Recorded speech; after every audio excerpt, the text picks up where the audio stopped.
Everybody, this is Tom Nash coming to you from the beautiful Cyprus, as you can see in the background. And in today's video, I want to talk to you about Palantir and why Palantir is running up. Now, over the past few videos, I've been warning people that Palantir is basically going through a FOMO phase and it's running up too fast. But nevertheless, I've still been very consistent with saying that Palantir is a $500 stock. For me, personally, this isn't financial advice. My opinion might be inaccurate, might be wrong, might be the Reynolds Amendment. No click nothing, don't smash nothing, don't buy nothing. Now, so let's talk about the other side of the equation, right? We talked about my warnings and my basically kind of issues with it running up too fast. But let's talk about why I think this is a $1 trillion company eventually. Not tomorrow, but in a while. And here's the thing. Palantir doesn't really compete with any particular brand or company. This is how it works. Foundry is a platform. That platform is being used by clients to build whatever they need on Foundry. One example is Airbus. Airbus in 2017 basically built a whole new thing on Foundry, and it has its own name. It doesn't really matter for that video, but that system basically not only made Airbus production way more efficient, cutting production times for the A350 by tens of percents, it also made things more efficient down the line. Everybody who's buying a jet from Airbus now is getting Foundry, which means airplanes on the ground time is shorter, and efficiencies with MOQs, with logistics, with etc., scheduling, and you name it. Now, the idea is basically they don't have a competitor, and basically that's what Peter Thiel was intent on building, which is a product that's creating an industry in which it is a monopoly. That was the whole idea. You should read 0 to 1 by Peter Thiel because he specifically named that as a strategy. Now, if Palantir doesn't compete with anyone, so how come they're not growing like 300% per year? Well, that is because they're competing with their own clients. And let me explain what it means.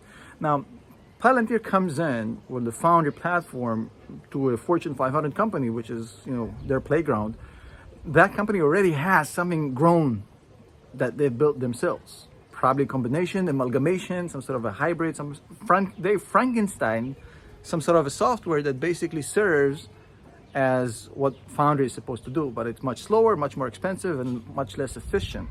But most often, these platforms that were homegrown by these companies have cost tens of millions of dollars and have caused these companies a lot of headache and took years to make. And then here comes Palantir, just after this company has spent so much money on this, and are offering for these companies to basically reset everything and pay a whole new fee. Don't forget that the top 20 clients of Palantir spend about $50 million per year, give or take. So that's not a cheap system. So it's a hard sell. So they're competing with the clients themselves with whatever they have homegrown. And there's a lot of psychological barriers to this thing. If I was the guy who built this and I'm the gatekeeper, it's not always in my best interest to let Palantir in and see the CEO and the board because it's going to make me look like an idiot, so to speak, right? So they've been getting a lot of pushback because of that. But here's the thing: the few companies that have made that leap, like Tyson Foods, for example, like Airbus, and there's other examples, they have basically increased their competitiveness in such a way that at this point these guys don't have a choice, and that's why Palantir is running up right now, because people are seeing what's going on in the financials, but the financials are lagging. So the financials for 2 quarters in a row were, absolutely beautiful. GAAP profitability, growth, projections, everything is nice. But these financials are just a result of what's actually going on. If the company was not good, if the product wasn't sticky, then Palantir wouldn't have had a $2 billion annual sales cycle, and they wouldn't have had 110% net dollar retention. And they wouldn't have, their top 20 clients spending $50 million per year. That's what I'm saying. So essentially what's going on right now is that basically the light bulb on Wall Street is starting to turn on, and a lot of these institutional investors are slowly starting to buy in. But the problem is a lot of retail money is flowing into this because of FOMO, because of the greater fool theory, et cetera, quick buck, et cetera. And eventually there's going to be a few pullbacks on the stock price and they'll wash out. But I do believe that at this point, everybody understands that Palantir has no competitors. The product is sticky because it works, and they'll only get better. I do believe that it's going to take them at least a decade to get to that point where I see them as a $500 per stock company. And in that process, is going to be a lot of bumps, a lot of bruises, a lot of pain. And I think Palantir is going to punish a lot of traders along these times, and it's going to reward a lot of long-term investors like myself.